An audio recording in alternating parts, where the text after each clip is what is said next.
Our streets are becoming ever more crowded. There's greater numbers of lorries, vans, cars and bikes all vying to use the same space. And this ever-decreasing space has led to increasing conflict. And we've all seen it on our roads. There's misunderstanding, entitlement, anger. This leads to conflict. It's the miscommunication that often baffles cyclists. How could the driver not have seen me? No, in realtà di una macchina che non mi ha dato precedenza e mi ha preso in pieno. Les cyclistes, c'est de ne pas respecter, on va dire, le code de la route et donc de faire un peu leur propre libre arbitre. When I drive, I follow the guideline, I follow the traffic rules, which they should be abide by too. I think motorists are very impatient. We hear these stories every day wherever you are in the world, and it's the most vulnerable road users, the cyclists, who are most affected. 1 in 12 road deaths in the EU is a cyclist, and cyclist safety has stagnated and is not improving. However, these aren't just statistics, these are real people, real lives. The consequences of this are truly devastating.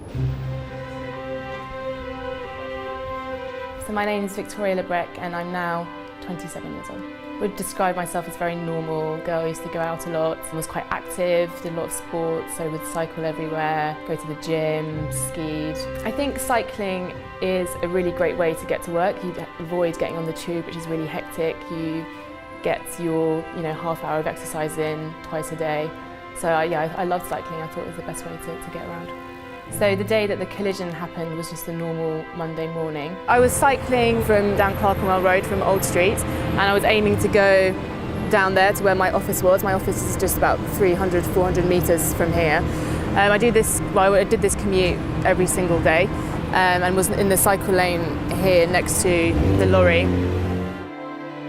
As I was going over, I saw wheels turning, and from what I've seen of the footage and everything since then, I veered round here and then the front wheels knocked me off my bike and then the back wheels of the lorry ran over my pelvis. If it wasn't for London's air ambulance, I would definitely be dead. They did this procedure on the roadside to stop all of the internal bleeding. They put me in a coma at the roadside and then I think I was under for about 10 days after that. But unfortunately in hospital later on they had to amputate my leg partly because of the injuries but also because of the loss of blood going to that limb. When a car driver has been involved in an accident with a cyclist, they feel very guilty about hurting, injuring, damaging another human being. Obviously the roads are very busy. There are a lot of road users and accidents happen. And a lot of times accidents are genuine accidents. It's just a problem with the human information processing system. Two people collide. The consequences of road crashes are far and wide, and it's not just those people who have been impacted in the crash themselves. Sometimes it could just be a driver who is driving by and through no fault of their own has been involved in a crash, and this can affect their lives for months and years to come. People who come to see me typically are struggling with symptoms of post-traumatic stress disorder, commonly following road traffic accidents. Many years ago now, I worked with a lorry driver, a big articulated lorry, and he'd been involved in an accident where a driver of a car had been killed.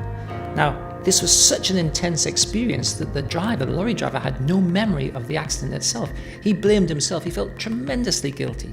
It's time we put an end to preventable tragedies happening on our road across Europe every single day. We need to end the cycle of death and serious injury and keep all our road users safe. What we want is awareness, some mindfulness and empathy for other road users, but we definitely don't want fear.